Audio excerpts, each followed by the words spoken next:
టీశాట్ ప్రేక్షకులకి, అలాగే టీఎస్పీసీ నిర్వహిస్తున్నటువంటి వివిధ పోటీ పరీక్షలకు సిద్ధమవుతున్నటువంటి తెలంగాణ యువకులకందరికి కూడా టీశాట్ తరపున శుభాకాంక్షలు. ఈ సెషన్లో మనము డిజాస్టర్ మేనేజ్మెంట్లో భాగంగా విపత్తు నిర్వహణ మన వ్యవస్థలో ఆ విపత్తు నిర్వహణ చట్టం ఎలా ఉన్నది అనే అంశాన్ని మనం పరిశీలిద్దాం. వీటితో పాటుగా వివిధ రకాలైన విపత్తులు, ఆ విపత్తులకు సంబంధించినటువంటి మూల కారణాలు, అలాగే ఆ విపత్తుల ద్వారా సంభవిస్తున్నటువంటి నష్టాలు, వీటన్నీ కూడా ఈ సెషన్లో మనం పరిశీలిద్దాం. ముందుగా మనం కనుక తీసుకున్నట్లయితే గత సెషన్లో దీని గురించి కొంత చర్చించడం జరిగింది. భారతదేశంలో ఉన్నటువంటి విపత్తు నిర్వహణ అనేది ప్రధానంగా 3 స్థాయిల్లో మనం గమనించవచ్చు. జాతీయ స్థాయిలోను, రాష్ట్ర స్థాయిలోను, మూడవది వచ్చి జిల్లా స్థాయిలో. జాతీయ స్థాయిలో ఉన్నటువంటి నేషనల్ డిజాస్టర్ మేనేజ్మెంట్ అథారిటీ ఏదైతే ఉందో దానికి అనుగుణంగా ఒక 5 ప్రధానమైన విభాగాలు పనిచేస్తున్నాయి. National executive committee, national disaster management board, అలాగే నేషనల్ డిజాస్టర్ మిటిగేషన్ ఫండ్, అలాగే నేషనల్ ఎగ్జిక్యూటివ్ కౌన్సిల్, అలాగే రెస్పాన్సివ్ ఫోర్సెస్ అంటే భద్రతా బలగాలు. ఇవన్నీ కూడా మనం గత సెషన్లో మనం వీటి గురించి చర్చించడం జరిగింది. అలాగే రాష్ట్ర స్థాయిలో కనుక మనం పరిశీలించినట్లయితే విపత్తు నిర్వహణ అనేది స్టేట్ డిజాస్టర్ మేనేజ్మెంట్ అథారిటీ అనే విభాగం ద్వారా మనము ఈ విపత్తు నిర్వహణ మనం పరిశీలించవచ్చు. జాతీయ విపత్తు నిర్వహణ చట్టం 2005 తీసుకురాకముందే భారతదేశంలో ఒక రాష్ట్రము మరియు కేంద్రపాలిత ప్రాంతాలు, ఆ రాష్ట్రాలకి ఆ ప్రాంతాలకి సపరేట్గా వారి యొక్క డిజాస్టర్ మేనేజ్మెంట్ అంటే విపత్తు నిర్వహణకి ఒక చట్టాలు తీసుకురావడం జరిగింది. అందులో కనుక మనం పరిశీలించినట్టయితే 2003లోనే గుజరాత్ రాష్ట్రము ఆ రాష్ట్రానికి సంబంధించినటువంటి రాష్ట్ర విపత్తు నిర్వహణ చట్టం 2003లో తీసుకురావడం జరిగింది. అలాగే దీని తర్వాత డామన్ అండ్ డయ్యూ కూడా అదే బాటలో పయనించి ఒక డిజాస్టర్ మేనేజ్మెంట్ అథారిటీని కూడా ఏర్పాటు చేసుకోవడం జరిగింది. సో దీని తరువాత 2005 చట్టం తర్వాత వచ్చినటువంటి చట్టంలో నిబంధనలకు అనుసరించి ఆ 2005 డిజాస్టర్ మేనేజ్మెంట్ యాక్ట్లో ఉన్నటువంటి సెక్షన్ 20గా పరిశీలిస్తే ఆ 20 సెక్షన్ 20లో ఉన్నటువంటి నిబంధనలకు అనుగుణంగా ఆయా రాష్ట్రాల విపత్తు నిర్వహణ నిర్వహించుకునేందుకు రాష్ట్ర విపత్తు నిర్వహణ అథారిటీని ఏర్పాటు చేసుకునే వెసులుబాటు కల్పించడంతో ప్రతి రాష్ట్రం కూడా ఆయా రాష్ట్రాల విపత్తు నిర్వహణ అథారిటీని ఏర్పాటు చేసుకున్నాయి. ఈ విపత్తు నిర్వహణ అథారిటీకి రాష్ట్ర పరిధిలో ఆ రాష్ట్ర ముఖ్యమంత్రి చైర్మన్గా ఉంటారు. అలాగే ఆ రాష్ట్రానికి సంబంధించినటువంటి చీఫ్ సెక్రటరీ గారు ఎవరైతే ఉంటారో ఆయన స్టేట్ ఎగ్జిక్యూటివ్ కమిటీకి, మనకి నేషనల్ ఎగ్జిక్యూటివ్ కమిటీకి ఉన్నప్పుడు ఎలా ఉందో ఇక్కడ రాష్ట్రంలో కూడా స్టేట్ ఎగ్జిక్యూటివ్ కమిటీకి చీఫ్ సెక్రటరీ దానికి మన పూర్తి బాధ్యతలు వహిస్తారు ఆయన. అలాగే వీటితో పాటుగా ఈయనతో పాటుగా 4 ప్రిన్సిపల్ సెక్రటరీలు కూడా మనము ఈ ఎగ్జిక్యూటివ్ కమిటీలో గమనించవచ్చు. ఇక జిల్లా స్థాయికి వచ్చేసరికి జిల్లా స్థాయిలో ఉన్నటువంటి ఆ విపత్తు నిర్వహణ బాధ్యతలన్నీ కూడా ఆ జిల్లాకు సంబంధించిన కలెక్టర్ మీద పూర్తి స్థాయిలో ఆధారపడి ఉంటాయి. ఈ కలెక్టర్ లేని సమక్షంలో దానికి ఉన్న చైర్మన్ మేజిస్ట్రేట్ ఎవరైతే ఉన్నారో, డిస్ట్రిక్ట్ మేజిస్ట్రేట్ ఎవరైతే ఉంటారో, కలెక్టర్ లేని సందర్భంలో డిస్ట్రిక్ట్ మేజిస్ట్రేటు ఆ విపత్తు నిర్వహణ సంబంధించినటువంటి చైర్మన్ బాధ్యతలను స్వీకరిస్తారు. ఈయన కూడా లేని సమక్షంలో ఈయన ఆబ్సెన్స్లో కనుక మనం పరిశీలించినట్లయితే ఒక డిప్యూటీ కమిషనర్ స్థాయి అధికారి ఆ డిస్ట్రిక్ట్ డిజాస్టర్ మేనేజ్మెంట్ అథారిటీకి చైర్మన్గా వ్యవహరిస్తారు. అలాగే వైస్ చైర్మన్ కనుక మనం తీసుకున్నట్లయితే ఆ జిల్లా ప్రజా పరిషత్ చైర్మన్ ఎవరైతే ఉంటారో ఆయన డిస్ట్రిక్ట్ లెవెల్లో జిల్లా స్థాయిలో వైస్ చైర్మన్గా వ్యవహరిస్తారు. ఇక ఇతర సభ్యుల్ని కనుక మనం పరిశీలించినట్లయితే సూపరింటెండెంట్ ఆఫ్ పోలీసు, అలాగే district medical and health officer DM&HO, అలాగే జిల్లాలో ఉన్నటువంటి ఒక 2 అధికారులు, గ్రూప్ 1 స్థాయి అధికారులు, అలాగే జిల్లా పరిషత్ CEO ఎవరైతే ఉంటారో ఆ CEO స్థాయి అధికారి, వీళ్ళందరూ కూడా డిస్ట్రిక్ట్ లెవెల్ డిజాస్టర్ మేనేజ్మెంట్ అథారిటీలో సభ్యులుగా ఉంటారు. ఒకవేళ ఆ జిల్లాలో కనుక ట్రైబల్ ఏరియా సంబంధించిన ప్రాంతం ఏదైనా ఉంటే ఆ ట్రైబల్ ఏరియాకు సంబంధించినటువంటి ఎగ్జిక్యూటివ్ కౌన్సిల్ ఏవైతే ఉంటారో ఆ ఎగ్జిక్యూటివ్ కౌన్సిల్ మెంబరు ఈ జిల్లా స్థాయిలో ఉన్నటువంటి విపత్తు నిర్వహణ అథారిటీకి వైస్ చైర్మన్గా పనిచేస్తారు. వీటితో పాటుగా మెట్రోపాలిటన్ సిటీస్ మనం పరిశీలించినట్లయితే 2వ పరిపాలనా సంఘం సిఫార్సులు సూచించిన విధంగా ఆ కమిషన్ యొక్క సూచనల మేరకు విపత్తుల నిర్వహణకు బాధ్యతలను పూర్తి స్థాయిలో మేయర్ నిర్వహిస్తారు. ఈ మెట్రోపాలిటన్ సిటీలు అన్నప్పుడు 25 లక్షల పైగా జనాభా ఉన్న సిటీలలో మేయరు ఈ బాధ్యతలు నిర్వహించడం జరుగుతుంది. అలాగే రాష్ట్రంలో కానివ్వండి, మన కేంద్ర స్థాయిలో కానివ్వండి, జాతీయ స్థాయిలో కానివ్వండి, ఏదైనా విపత్తు నిర్వహించినప్పుడు ఆ విపత్తును నిర్వహించే శాఖ ఏమిటి, ఆ నిర్వహించే శాఖకి ఎవరు నోడల్ మంత్రిత్వ శాఖగా ఉంటారు. సో నోడల్ మంత్రిత్వ శాఖ అంటే దానికి సంబంధించినటువంటి టెక్నాలజీ, దానికి సంబంధించినటువంటి అన్ని విషయాలని కూలంకషంగా వివరించగలిగినటువంటి శాఖ. ఏ మంత్రిత్వ శాఖ కిందకు వస్తుందో అది. భూకంపాలు కనుక మనం తీసుకున్నట్లయితే నోడల్ మంత్రిత్వ శాఖ కనుక తీసుకున్నట్లయితే ఎర్త్ సైన్సెస్, అంటే భూమికి సంబంధించినటువంటి సైన్స్ ఏవైతే ఉన్నాయో, అంటే సైన్స్ అండ్ టెక్నాలజీ మినిస్ట్రీ కిందకు వస్తుంది ఇది. దీని భూకంపాలు సంభవించినప్పుడు సంభవించే నష్టాలను నివారించడానికి, అలాగే తగిన సహాయ చర్యలు చేపట్టడానికి, పునరావాసము, పునర్నిర్మాణము, వీటన్నిటికి కూడా హోం మంత్రిత్వ శాఖ పూర్తి స్థాయి బాధ్యతలు నిర్వహించడం జరుగుతుంది, మనం తెలుసుకోవాలి. ఇక వరదలు కనుక చూసినట్లయితే, ఫ్లడ్స్ అనేవి కనుక పరిశీలించినట్లయితే, దీనికి నోడల్ మంత్రిత్వ శాఖ, ఇది ఏ శాఖ కిందకు వస్తుంది? జలవనరుల శాఖ కిందకు వస్తుంది. కానీ జలవనరుల శాఖ కిందకు వచ్చిన విపత్తు సంభవించినప్పుడు దాన్ని నిర్వహించేవారు ఎవరంటే హోం మంత్రిత్వ శాఖగా మనం గమనించాలి. అలాగే దేశవ్యాప్తంగా పరిశీలించిన, రాష్ట్ర వ్యాప్తంగా పరిశీలించిన విపత్తులు జరిగినప్పుడు ఆ విపత్తులు ఏ ఏ విభాగాల కిందకు వస్తాయి, ఏ మంత్రిత్వ శాఖ కిందకు వస్తాయి, ఆ విపత్తు సంభవించినప్పుడు తీసుకోవాల్సిన జాగ్రత్తలు కానివ్వండి, సహాయ చర్యలు కానివ్వండి, పునరావాసం కల్పించే బాధ్యతలు కానివ్వండి, వీటిని నిర్వహించే శాఖ ఎవరు అనే అంశాలు కూడా మనకి పరీక్షల్లో ప్రిలిమినరీ పాయింట్ ఆఫ్ వ్యూలో కొన్ని చాలా సందర్భాల్లో రావడం జరిగింది. దీనికి సంబంధించిన ఇన్ఫర్మేషన్ కూడా మనము కొన్ని ముఖ్యమైనటువంటి విభాగాలకు సంబంధించినటువంటి విపత్తులకు సంబంధించిన సమాచారాన్ని మనం ఇప్పుడు పరిశీలిద్దాం. భూకంపాలను కనుక పరిశీలించినట్లయితే ఇది అర్త్ సైన్సెస్, అంటే సైన్స్ అండ్ టెక్నాలజీ డిపార్ట్మెంట్ లేదా మినిస్ట్రీ కిందకి వచ్చేటువంటి విభాగము. కానీ విపత్తు సంభవించినప్పుడు జరిగే నష్ట నివారణ చర్యలన్నీ కూడా హోం మంత్రిత్వ శాఖ నిర్వహిస్తుంది.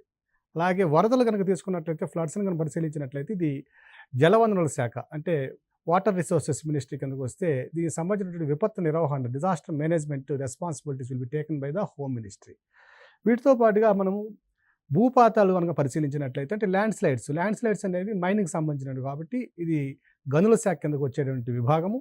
దీని యొక్క విపత్తు సంబంధించిన బాధ్యతలు మాత్రం హోం మంత్రిత్వ శాఖే తీసుకుంటుంది. అలాగే హిమపాతం కనుక తీసుకున్నట్లయితే, అంటే మనకి గ్లేషియర్స్ కానివ్వండి, లేదా విపరీతమైనటువంటి మంచు కురవడం ద్వారా వచ్చే నష్టం కానివ్వండి, అలాగే హిమనీ నదాలు పొంగి పొరలు కానివ్వండి, అంటే కరిగి ప్రవహించడం కానీ, ఇవన్నీ కూడా రక్షణ మంత్రిత్వ శాఖ కిందకు వస్తాయి. దానికి సంబంధించిన బాధ్యతలు మాత్రం హోమ్ మినిస్ట్రీ, కేంద్ర హోం మంత్రిత్వ శాఖ లేదా ఆ రాష్ట్రాల హోం మంత్రిత్వ శాఖ తీసుకోవడం జరుగుతుంది. అలాగే అణు విపత్తులు కూడా అణుశక్తి విభాగం కిందకు వస్తాయండి. అణుశక్తి విభాగం వచ్చి సైన్స్ అండ్ టెక్నాలజీలో ఉన్నటువంటి మినిస్ట్రీ కింద ఉన్నటువంటి ఒక సపరేట్ వింగ్. దీనికి సంబంధించినప్పుడు విపత్తు సంభవిస్తే తీసుకోవాల్సిన జాగ్రత్తలు కూడా మన హోమ్ మినిస్ట్రీ వారే ఈ బాధ్యతలన్నీ కూడా తీసుకుంటారు. అలాగే డ్రాట్స్ రావచ్చు, అంటే హెయిల్ స్టామ్స్, లేదంటే పెస్ట్స్, అంటే తెగుళ్ళు, కరువు, వడగళ్ళు, ఇవన్నీ కానీ వచ్చినప్పుడు కానీ మనం పరిశీలించినట్లయితే ఇవన్నీ కూడా వ్యవసాయ మంత్రిత్వ శాఖ కిందకు వచ్చేటటువంటి అంశాలు ఇవన్నీ. అలాగే వీటి ద్వారా సంబంధించిన విపత్తులు కనుక పరిశీలించినట్లయితే ఆ విపత్తు నిర్వహణ బాధ్యత కూడా ఆ కన్సర్న్ మినిస్ట్రీ, వ్యవసాయ మంత్రిత్వ శాఖని తీసుకోవడం మనం గమనించవచ్చు. పారిశ్రామికంగా సంభవించేటువంటి విపత్తులు కానివ్వండి, రసాయన విపత్తులు కానివ్వండి, దీని ద్వారా సంభవించిన విపత్తుల యొక్క నోడల్ మంత్రిత్వ శాఖను కనుక మనం పరిశీలించినట్లయితే ఇది అటవీ శాఖ కిందకు వస్తుంది. కానీ నిర్వహించే శాఖ మాత్రం పర్యావరణ శాఖ దీని యొక్క బాధ్యతలు తీసుకుంటుంది. ఇక బయలాజికల్ విపత్తులు కనుక మనం చూసినట్లయితే ఈ రెండు కూడా నోడల్ మంత్రిత్వ శాఖ, నిర్వహణ శాఖ రెండు కూడా ఆరోగ్య కుటుంబ సంక్షేమ శాఖను నిర్వహిస్తుంది. ఇక తుఫాన్లు, సునామీలు, ఈ రెండింటిని నిర్వహించే శాఖ మాత్రం హోమ్ మినిస్ట్రీ అయితే, తుఫాన్లు నిర్వహించే శాఖ వాతావరణ శాఖ, నోడల్ మంత్రిత్వ శాఖ వాతావరణ శాఖ అవుతుంది. సునామీలని సంభవించినప్పుడు దానికి సంబంధించినటువంటి నోడల్ మంత్రిత్వ శాఖను పరిశీలించినట్లయితే అది earth sciences ministry, earth sciences విభాగానికి మనం దీన్ని గమనించాలి. నేషనల్ డిజాస్టర్ మేనేజ్మెంట్ ఇన్స్టిట్యూట్స్ని కూడా మనకు కొన్ని సందర్భాల్లో ఎగ్జామ్స్లో అడగడం జరుగుతుంది. చాలా వరకు మనకి న్యూఢిల్లీలో ఉన్నటువంటి ఇన్స్టిట్యూట్స్ మీద చాలా సందర్భాలు అడగడం జరిగింది. National institute of disaster management, అలాగే SAARC disaster management centre, national centre for disaster management, institute of insurance and risk management, ఈ 4 సంస్థలన్నీ కూడా న్యూఢిల్లీలో మనం గమనించవచ్చు. ఇక నేషనల్ ఇన్స్టిట్యూట్ ఆఫ్ హైడ్రాలజీ, జాతీయ జలవనరుల ఇన్స్టిట్యూటు కేంద్రం కనుక మనం పరిశీలించినట్లయితే ఇది ఉత్తరాఖండ్లో ఉన్నటువంటి రూర్కీలో ఏర్పాటు చేయబడింది. ఇక నేషనల్ ఇన్స్టిట్యూట్ ఆఫ్ ఓషనోగ్రఫీ అనేక సందర్భాల్లో ఈ ప్రిలిమ్స్ ప్రశ్నల్లో ఇది అడగబడింది ఈ అంశము. ఈ నేషనల్ ఇన్స్టిట్యూట్ ఆఫ్ ఓషనోగ్రఫీ అంటే జాతీయ సముద్ర శాస్త్ర సంస్థ మనం కనుక పరిశీలించినట్లయితే ఇది గోవాలో ఉన్నటువంటి డోనోపాలా అనే ప్రదేశంలో దీన్ని ఏర్పాటు చేయడం జరిగింది. ఇక హైదరాబాద్లో ఉన్నటువంటి సంస్థలను కూడా అనేక సందర్భాల్లో మనం గమనించే ప్రశ్నలు రావడం. Indian tsunami early warning centre అనేది హైదరాబాద్లో ఉన్నటువంటిది. అలాగే ఇంకొక remote sensing centre NRSC national remote sensing centre కనుక జాతీయ రిమోట్ సెన్సింగ్ సెంటర్ కేంద్రం కూడా హైదరాబాద్లో ఉన్నటువంటి సంస్థగా మనం గమనించాలి. అలాగే భూకంపాలకు సంబంధించినటువంటి స్టడీ చేసేటటువంటి ఒక సంస్థను కనుక మనం పరిశీలించినట్లయితే ఇది ఉత్తరప్రదేశ్లో ఉన్నటువంటి ఐఐటి కాన్పూర్లో దీన్ని ఏర్పాటు చేయడం జరిగింది. దీన్నే national information centre for earthquake engineering అనే విభాగంతో ఐఐటి కాన్పూర్లో భారతదేశం మొత్తం మీద అలాగే ప్రత్యేక హిమాలయాల్లో వచ్చేటటువంటి భూకంపాల అధ్యయనం కోసం వాటి ద్వారా మనకి కొంత సమాచారం సేకరించి భవిష్యత్తులో భూకంపాలు ముందుగానే పసిగట్టే విధంగా ఇక్కడ పరిశోధనలు జరగడం మనం గమనించాలి. ఇక అహ్మదాబాద్లో ఉన్నటువంటి మరొక అంశాన్ని కనుక మనం పరిశీలించినట్టయితే డిజాస్టర్ మిటిగేషన్ ఇన్స్టిట్యూట్ అంటే విపత్తు ఉపశమన కేంద్రము అనేది అహ్మదాబాద్లో ఉన్నటువంటి సంస్థ. అలాగే హైదరాబాద్లో మరొక సంస్థను మనం పరిశీలించినట్లయితే environment protection training and research institute పర్యావరణ పరిరక్షణ మరియు శిక్షణ మరియు పరిశోధనా కేంద్రం ఇది హైదరాబాద్లో ఉన్నటువంటి ఇన్స్టిట్యూట్. అలాగే సెంటర్ ఫర్ డిజాస్టర్ మేనేజ్మెంట్ అనే ఒక సంస్థను కూడా పూణేలో మనం నిర్వహిస్తున్నాం.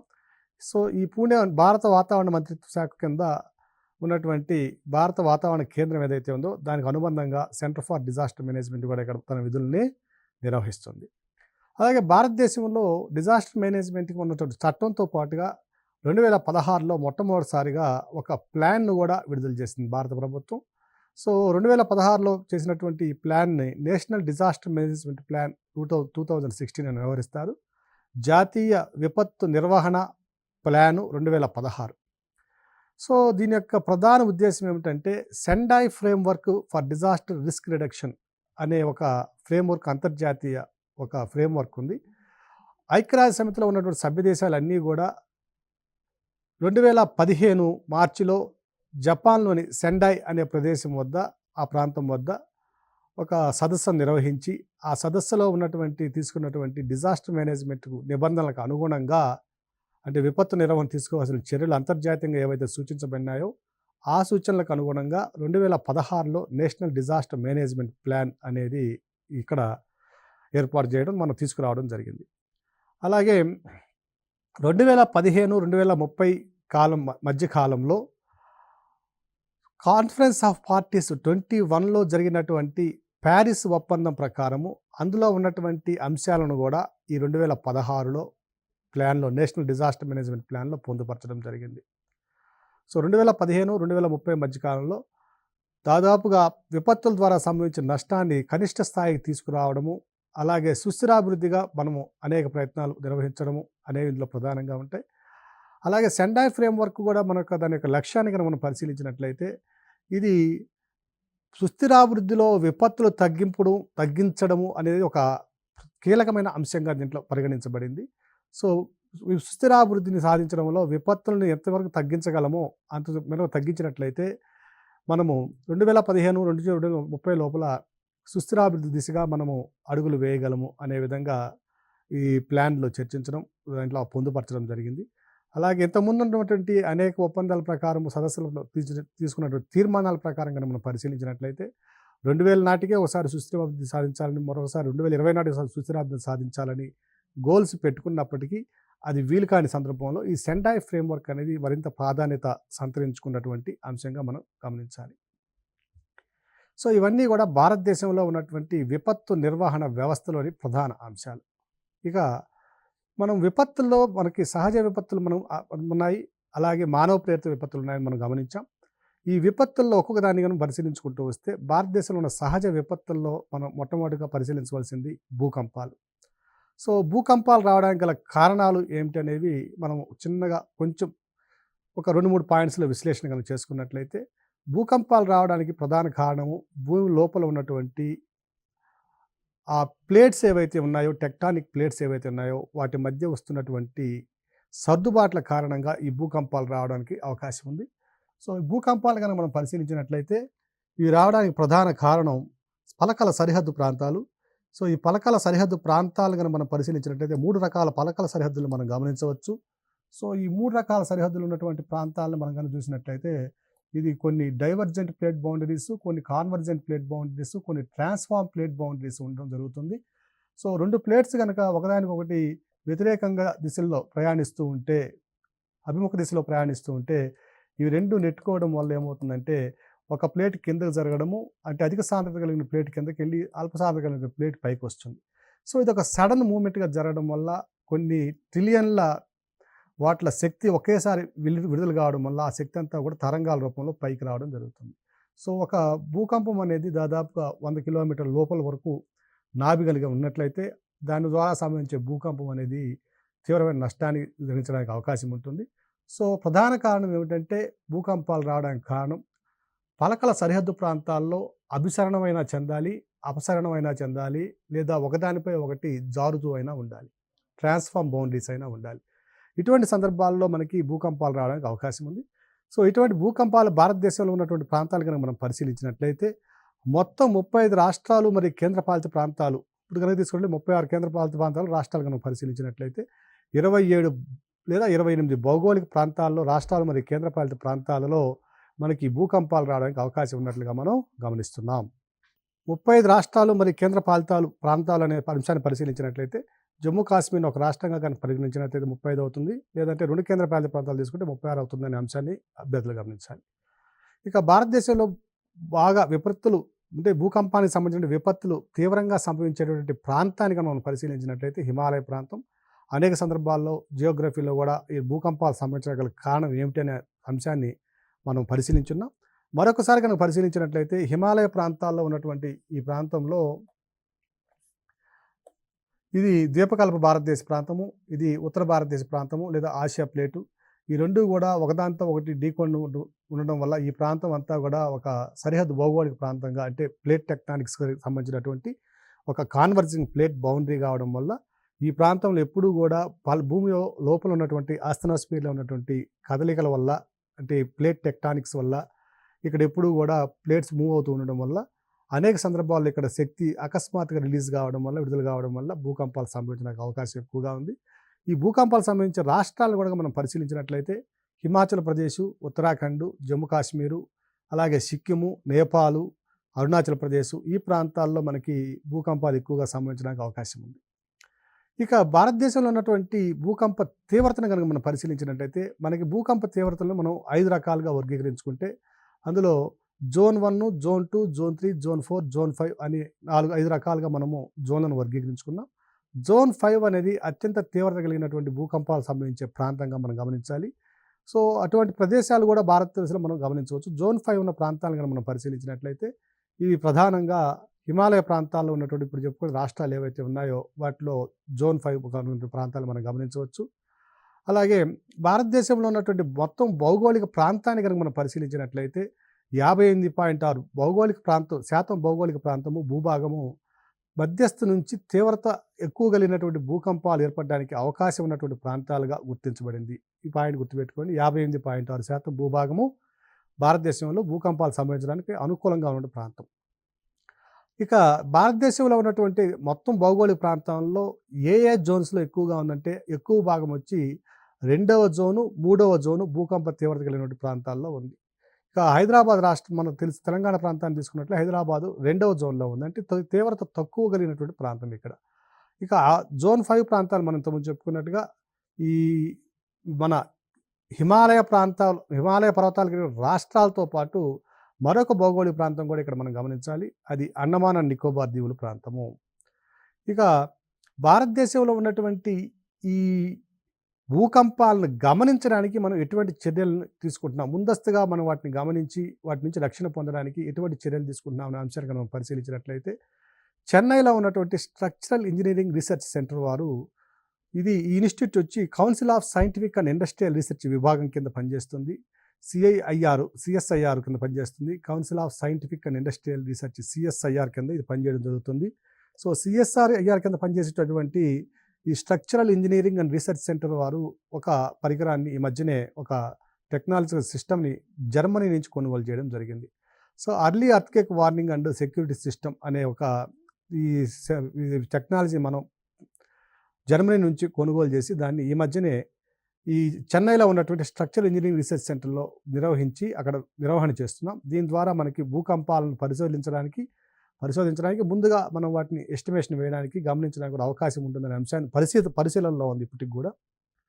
అలాగే మనకి ఉత్తరాఖండ్‌లో ఉన్నటువంటి రూర్కీలో ఉన్నటువంటి ఐఐటీ ఏదైతే ఉన్నదో ఇండియన్ ఇన్‌స్టిట్యూట్ ఆఫ్ టెక్నాలజీ వీరు గూడా మినిస్ట్రీ ఆఫ్ ఎర్త్ సైన్సెస్ యొక్క సంయుక్త ఆధ్వర్యంలో అంటే వారి యొక్క సహకారంతో ఏం చేస్తున్నారంటే ఒక పైలట్ ప్రాజెక్ట్‌ని ఉత్తరాఖండ్‌లో ప్రారంభించడం జరిగింది. ఎందువల్లంటే ఉత్తరాఖండ్‌లో భూకంప తీవ్రత అధికంగా ఉన్నది. దానికి సంబంధించిన టెక్నాలజీ గూడా అక్కడ ఉన్నది కాబట్టి ఇండియన్ ఇన్‌స్టిట్యూట్ ఆఫ్ టెక్నాలజీ ఉంది కాబట్టి ఆ ప్రాంతంలో దీన్ని నిర్వహిస్తున్నారు. సో, ఈ పైలట్ ప్రాజెక్ట్ గూడా మంచి పురోగతిలో ఉన్నట్లుగా మనకి తెలుస్తుంది. అలాగే నేషనల్ ఎర్త్‌క్వేక్ రిస్క్ మిటిగేషన్ అనే ఒక ప్రభుత్వ పథకం గూడా ఈ కేంద్ర ప్రభుత్వం 2013లో ఈ పథకాన్ని ప్రారంభించడం జరిగింది. సో, దేశవ్యాప్తంగా సంభవించే ఏదైతే భూకంపాలు ఉన్నాయో వాటి ద్వారా సంభవించేటటువంటి నష్టాన్ని, అపాయాన్ని, రిస్క్‌ని తగ్గించేందుకు ఈ పథకాన్ని ప్రవేశపెట్టడం జరిగింది. ఇక భారతదేశంలోను, ప్రపంచవ్యాప్తంగాను ఉన్నటువంటి మనకి ప్రిలిమినరీ పాయింట్ ఆఫ్ వ్యూలో ఉన్నటువంటి ఎగ్జామ్స్ కోసం గనుక కొన్ని ప్రధానమైన అంశాలను గనుక మనం పరిశీలించినట్లయితే ఏ ఏ ప్రాంతాల్లో ఎర్త్‌క్వేక్స్ అధికంగా జరుగుతున్నాయి, ఏ ఏ సంఘటన ఎప్పుడు జరిగింది అనే అంశం కూడా ఇక్కడ మనకి చాలా ప్రధానమైన అంశము. ఇక ఆఫ్ఘనిస్తాన్‌లో గనుక చూసినట్లయితే ఇది కూడా హిమాలయ ప్రాంతాల్లో భౌగోళిక ప్రాంతం కాబట్టి ఇక్కడ కూడా అధికంగా భూకంపాలు సంభవిస్తూనే ఉంటాయి. ఈ మధ్యనే రీసెంట్‌గా గనుక చూసినట్లయితే 21 జూన్ 2002న సంభవించినటువంటి భూకంపము 1163 మరణాలకు కారణమైంది ఆఫ్ఘనిస్తాన్‌లో. అలాగే 2021లో ప్రపంచవ్యాప్తంగా చూసినట్లయితే హైతీ ప్రాంతంలో వచ్చినటువంటి భూకంపము 14 ఆగస్టున రావడం జరిగింది. దీంతో దాదాపుగా 2250 మంది వరకు కూడా దీంట్లో మరణాల బారిన పడ్డారు.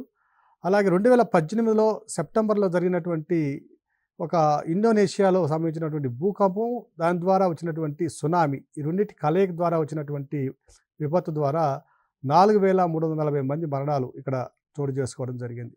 అలాగే నేపాల్‌లో గనుక సంభవించినటువంటి భూకంపం దీని తర్వాత ప్రధానంగా చూసినట్లయితే దాదాపుగా 9000 మంది మరణం సంభవించింది ఇక్కడ. 8964 మంది చనిపోవడం జరిగింది. ఇది 2015 ఏప్రిల్ 25 జరిగినటువంటి ఒక ప్రధానమైనటువంటి దుర్ఘటన. దీని తర్వాత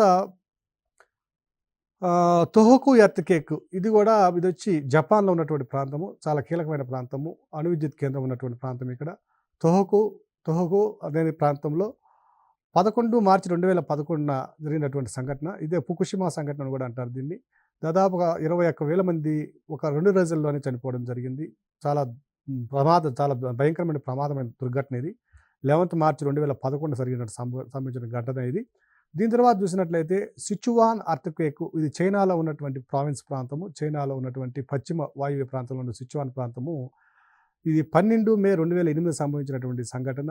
ఇది చాలా తీవ్రమైన దుర్ఘటన. ఇక్కడ కూడా దాదాపు 87,000 మంది చనిపోవడం ఈ దుర్ఘటన ద్వారా మనం గమనించవచ్చు. అలాగే 2005 అక్టోబర్లో జరిగినటువంటి 8వ తేదీ వచ్చినటువంటి సంభవించినటువంటి కాశ్మీర్ ఎర్త్‌క్వేక్ కూడా చరిత్రలో ఒక బ్లాక్ స్పాట్, ఇది నల్ల మచ్చగా మిగిలిపోయింది. ఇక్కడ కూడా 87,000 మంది చనిపోవడం జరిగింది కాశ్మీర్ భూకంపంలో. అలాగే ఇండియన్ ఓషన్లో వచ్చినటువంటి సునామీ ఏదైతే ఉందో 2004 డిసెంబర్ 26న మనకు అందరికీ తెలిసిన సంఘటన. సో, దీని ద్వారా దాదాపుగా 2,27,000 మంది ఆ హిందూ మహాసముద్ర పరిధి ప్రాంతాల్లో అందరూ కూడా చనిపోవడం జరిగింది. భారతదేశంలోని 10,000 పైగా చనిపోయారు ఇక్కడ. ఇక 2002లో హిందూ కుష్ ప్రాంతం కనుక మనం పరిశీలించినట్లయితే హిందూ కుష్ పర్వతాలు అనేవి ఆఫ్ఘనిస్తాన్‌లో ఉన్నటువంటి పర్వతాలు. ఈ ఆఫ్ఘనిస్తాన్‌లో 25 మార్చి 2002 సంభవించినటువంటి ఈ సంఘటన ద్వారా దాదాపు 1000 మరణాలు సంభవించడం జరిగింది. ఇక 2001లో రిపబ్లిక్ డే నాడు మనకి అందరికి కూడా గుర్తే ఉంటుంది. 26 జనవరి 2001లో సంభవించిన సంఘటన ఇది. దీన్ని గుజరాత్ ఎర్త్‌క్వేక్ అంటారు. దీని ద్వారా 20,000 పైగా మరణాలు దీన్ని ఒక రోజులోనే సంభవించినటువంటి సంఘటన మనం గమనించవచ్చు. సో, ఈ విధంగా మనం చూసినట్లయితే అనేక సందర్భాల్లో మనకి భారీ స్థాయిలో మనకి ఎక్కడైతే జన నష్టం జరిగిందో ఆ జన నష్టానికి, ప్రాణ నష్టానికి సంబంధించినటువంటి ఇన్సిడెంట్స్ అందరూ కూడా ఎగ్జామినేషన్ పాయింట్ ఆఫ్ వ్యూలో అందరూ కూడా గుర్తుపెట్టుకోవాల్సిన అవసరం ఎంతైనా ఉంది. ఇక లార్జెస్ట్ మ్యాగ్నిట్యూడ్ ఎర్త్‌క్వేక్స్‌ని మనం చూసినట్లయితే అత్యంత తీవ్రత రిక్టర్ స్కేల్ మీద అధిక తీవ్రత కలిగినటువంటి భూకంపాలు సంభవించినటువంటి సంఘటనలు కూడా మనకి పరీక్ష విషయంలో అంటే ఎగ్జామినేషన్ పాయింట్ ఆఫ్ వ్యూలో మనకి చాలా ప్రధానమైన అంశాలు. ఇప్పటి వరకు సంభవించినటువంటి అత్యంత తీవ్రత కలిగిన భూకంపం ఏమైనా ఉంది అంటే అది 2004 డిసెంబర్ 26న జరిగినటువంటి ఈ ఇండియన్ ఓషన్లో జరిగినటువంటి భూకంపం ద్వారా వచ్చిన సునామీ ఏదైతే ఉందో, సో ఆ సునామీ సంభవించడానికి కారణమైనటువంటి భూకంపమే అత్యంత తీవ్రతమైనటువంటి భూకంపం ఇది. దీని యొక్క మ్యాగ్నిట్యూడ్ని కనుక మనం పరిశీలించినట్లయితే రిక్టర్ స్కేల్ పైన దీని యొక్క పరిధి 9.1గా ఉంది. అలాగే దాని తర్వాత 2011లో సంభవించినటువంటి జపాన్లోని తొహోకు ఎర్త్‌క్వేక్ రెండవ అత్యంత తీవ్రత కలిగినటువంటి భూకంపం. ఇది 9.0 మ్యాగ్నిట్యూడ్తోను. అలాగే 2010లో గనక సంబంధించి చూసినట్లయితే చిలీ ప్రాంతంలో, చిలీ దేశంలో ఒక భూకంపము, దానితో పాటుగా సునామీ రావడం జరిగింది. సో, మూడవ తీవ్రత కలిగినటువంటి భూకంపం ఏమిటంటే 8.8 తీవ్రత ఉన్నటువంటి చిలీ ఎర్త్‌క్వేక్ అనేది మూడవ అధిక తీవ్రత కలిగిన భూకంపంగా మనం గమనించాలి. అలాగే నియాస్ సిమ్యులు ఎర్త్‌క్వేకు, అలాగే సుమత్రాలో జరిగినటువంటి ఇండియన్ ఓషన్‌లో ఉన్నటువంటి ఇండోనేషియా ప్రాంతంలో జరిగినటువంటి ఎర్త్‌క్వేక్ వచ్చి 2012లో ఇది 8.6 తీవ్రత కలిగినటువంటి ఎర్త్‌క్వేక్. 2011లో మనకు జరిగినటువంటి తొహోకు ఎర్త్‌క్వేక్ భూకంపాన్ని కనుక మనం పరిశీలించినట్లయితే, ఈ భూకంపం, సునామీ ఏదైతే సంభవించిందో ఇది ప్రపంచ చరిత్రలోనే అత్యంత డ్యామేజ్ కలిగినటువంటి, అంటే ఇంత నష్టం ఎప్పుడూ సంభవించినటువంటి భూకంపం ఇక్కడ మనం గమనించవచ్చు. సో, ప్రపంచవ్యాప్తంగా అత్యధిక నష్టాన్ని మిగిల్చిన భూకంపం క్రింది వానిలో ఏది అంటే అది తొహోకు ఎర్త్‌క్వేక్. సునామీ ద్వారా వచ్చినటువంటి ఈ సంఘటన $630 బిలియన్ డ్యామేజ్‌ని కలిగించింది. అలాగే $150 బిలియన్ చైనాలో సంభవించినటువంటి సిచ్యువాన్ ఎర్త్‌క్వేక్ అనేది రెండవ అత్యంత ప్రమాదకరమైన, అంటే నష్టాన్ని మిగిల్చినటువంటి ఎర్త్‌క్వేక్ భూకంపము. అలాగే క్రైస్ట్ చర్చ్ ఎర్త్‌క్వేక్ న్యూజిలాండ్లో ఇది $40 బిలియన్ సంభవించినటువంటి ఎర్త్‌క్వేక్ ఇది కూడా. అలాగే మనకి కొన్ని సందర్భాల్లో మనకి ఎర్త్‌క్వేక్స్, అలాగే మన ఫ్లడ్స్ 2 కలిసి వచ్చిన సంఘటనలు కనుక మనం పరిశీలించినట్లయితే 11 అక్టోబర్ 1737న ఒక ప్రపంచ చరిత్రలోనే మిగిలిపోయినటువంటి ఒక భయంకరమైనటువంటి విపత్తు ఏమిటంటే, ఈ వెస్ట్ బెంగాల్ ప్రాంతంలో ఉన్నటువంటి బెంగాల్ ఎర్త్‌క్వేక్ ద్వారా దాదాపుగా 3 లక్షల మంది ప్రజలు ఇక్కడ చనిపోవడం జరిగింది. 3 లక్షల మంది ఇక్కడ చనిపోవడం జరిగింది. సో, ఇది ప్రపంచ చరిత్రలోనే ఒక ప్రధానమైనటువంటి దుర్ఘటనగా మనం గమనించాలి. అలాగే వీటితో పాటుగా మనకి కోల్కతా సైక్లోన్ వచ్చినటువంటి సందర్భాన్ని మనం పరిశీలించినట్లయితే, ఈ సైక్లోను అదే మన ఎర్త్‌క్వేక్ ద్వారా సంభవించినటువంటి ప్రాంతంలో కూడా చాలా తీవ్రమైన నష్టాన్ని మనం గమనించవచ్చు. సో, ఈ సందర్భంలోనే అనేక షిప్లు కూడా బెంగాల్ ప్రాంతంలో మన హిందూ మహాసముద్రం అంటే బంగాళాఖాతంలో మునిగిపోవడం, కొన్ని లక్షల లైవ్ స్టాక్ అంటే పశు సంపద కూడా ఇక్కడ మనకి గల్లంతు కావడం అనే సందర్భాలన్నీ కూడా మనం గమనించవచ్చు. సో, ఇక అభ్యర్థులందరూ కూడా ఈ భూకంపాలకు సంబంధించినటువంటి ఈ డేటాను తప్పనిసరిగా గుర్తుపెట్టుకొని కనీసం 1-2 ప్రశ్నలు ఇక్కడ రావడానికి అవకాశం ఉంది కాబట్టి, ఈ డేటాను అంతా కూడా దీనికి అదనంగా కరెంట్ ఇన్ఫర్మేషన్ కూడా మీరు యాడ్ చేసుకొని, జత చేసుకొని ఈ పరీక్షకు ప్రిపేర్ కావాల్సిందిగా అభ్యర్థిస్తున్నాం. ధన్యవాదాలు.